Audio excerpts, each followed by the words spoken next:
suot mo. Gusto ko lang naman malaman ano ba ang katotohanan mo. Say it now, it's not too late. I'm ready to be called princess.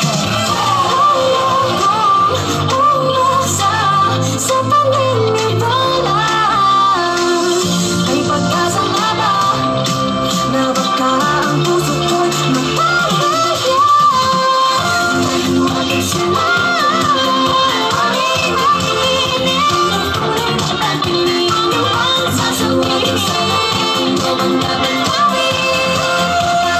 Ako'y napipipin salamin sa hindi mo silang pag-ibig. Salamin sa hindi mo silang pag-ibig. Salamin kay